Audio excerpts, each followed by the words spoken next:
Hey everybody, welcome to a new episode of The King Chase. Today I have quite a complicated example. It's a game Karpov against Kortschnoj, played in Leningrad 1971. It was a training match back then, and this game was really interesting. So let's have a look.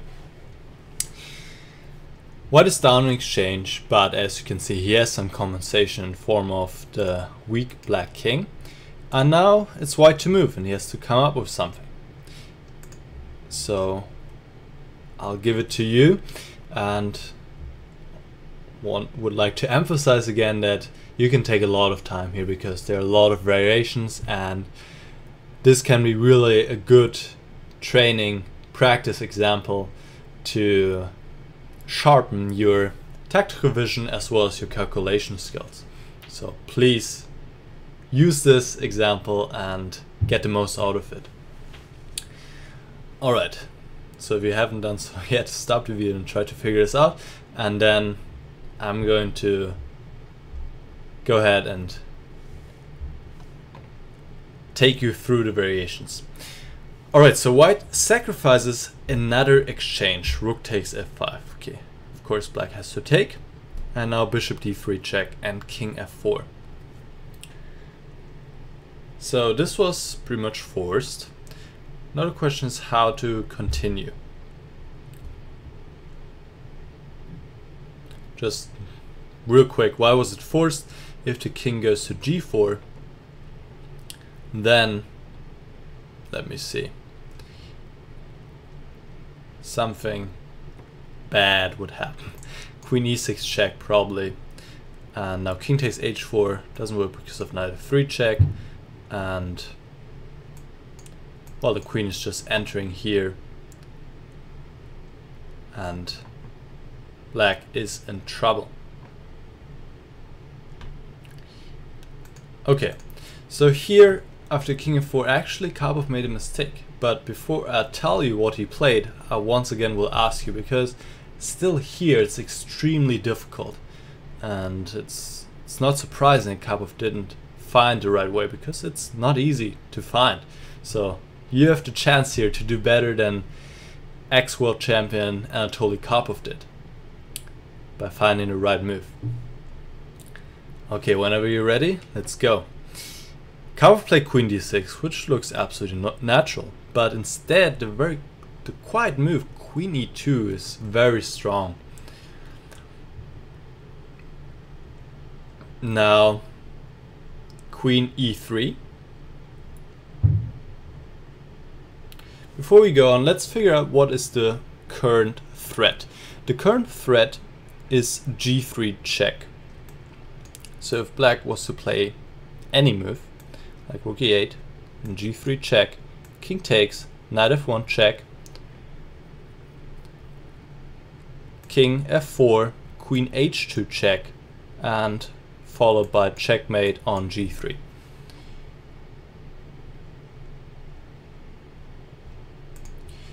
So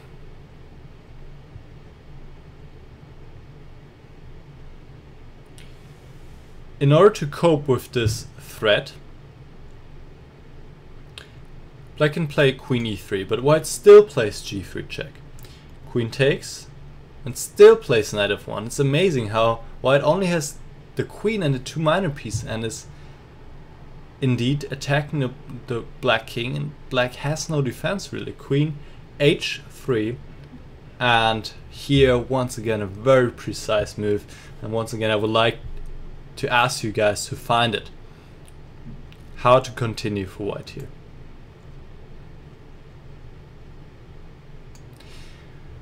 It's really nice, I think, because queen e7 back, so the queen first comes down to e2, does some work there, and then goes all the way back to e7, and now there's no defense against these threats here. Queen takes f6 and queen d6, so black can play rook a f8, protect the pawn on f6, but now queen d6 check, king f3, knight d2 check, king f4, queen f4 check, and after a series of checks,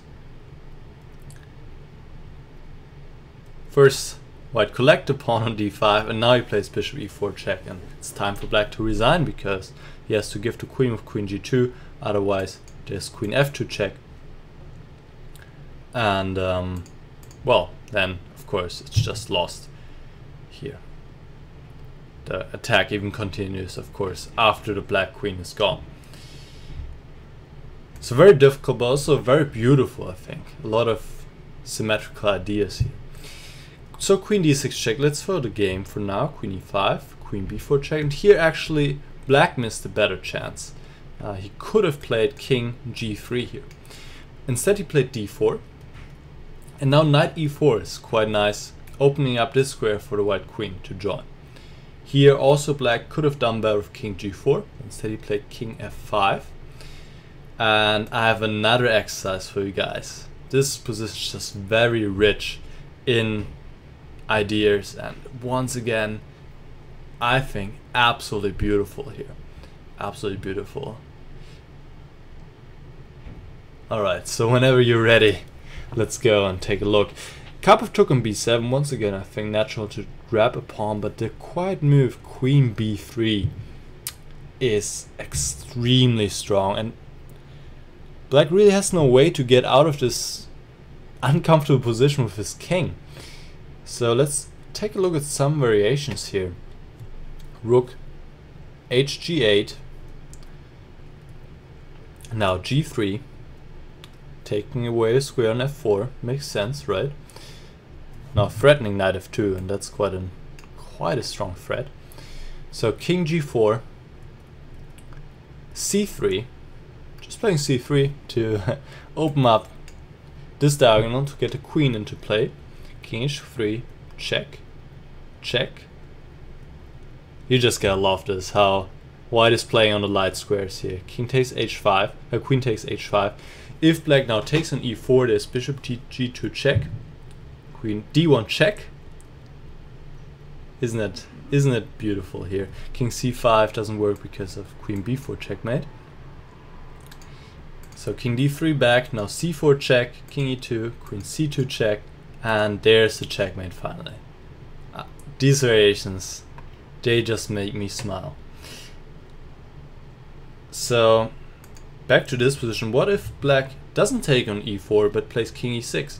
Still, the white attack is continuing on the light squares, and here's the finish. Queen takes e5 and bishop takes g8, and black can resign because he can't take back on g8. Then this fork would follow. So that's one line. Another line is in this position, instead of rook hg8, rook a e8. Now knight f2 check, king f4, and bishop e4 is very strong now. Getting the queen over, threatening checkmate. Black has to take on e4, otherwise he's being checkmated more or less.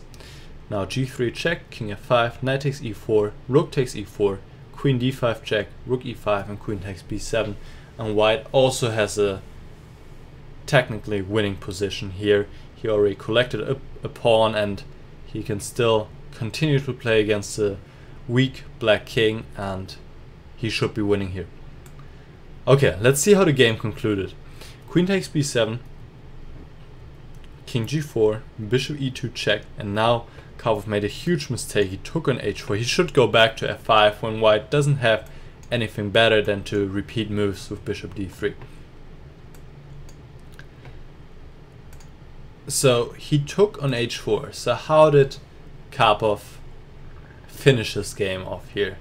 Last exercise, I promise, for you guys. How to win with white. Okay, let's see. g3 check, king h3 is forced, knight f2 check. And well, if king takes g3, then the queen comes back. Queen f3 check. And now king h4.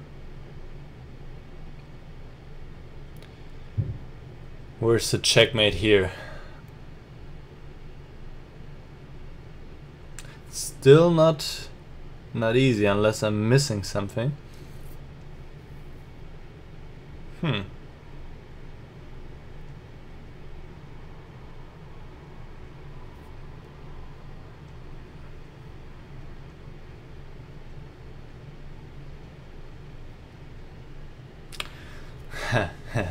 You can figure this out at the same time as I'm trying to figure it out.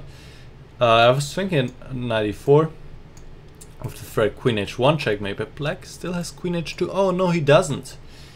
Probably he doesn't, because queen takes f6 looks really strong. And this should be over very soon. Queen f5 check. Now king g2, queen f3 check, or queen f1 checkmate immediately. And king h4, queen g5 check, king h3, bishop f1, and that's it. So it seems to me that knight e4 is the decisive move here, because there's no defense against queen h1. No sensible defense. And what happens if the king goes to h2?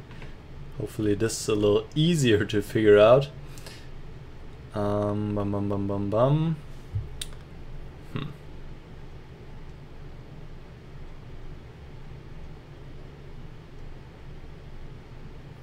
Maybe not. Or maybe I'm just a little blind. I don't know. I think I got it. Okay, queen h1 check, and once again knight e4 is the key move. Black has to give the queen. If he doesn't, then queen f3 is checkmate. So still not easy. I hope you guys saw all these variations when you decide to go for this line. Alright, so instead Kortschnoj played king h2, but actually this leads to exactly the same variation we just saw a second ago. Queen h1 check and knight e4 check, and Kortschnoj even allowed the checkmate. Wow, what a really rich example. I think absolutely beautiful. I love these quiet moves. Queen e2, queen e7 back, and then later we saw queen b3 and the play on the light squares. I just want to share this example with you guys. I hope you enjoyed it as much as I did, and then I'll see you again next week. See you guys.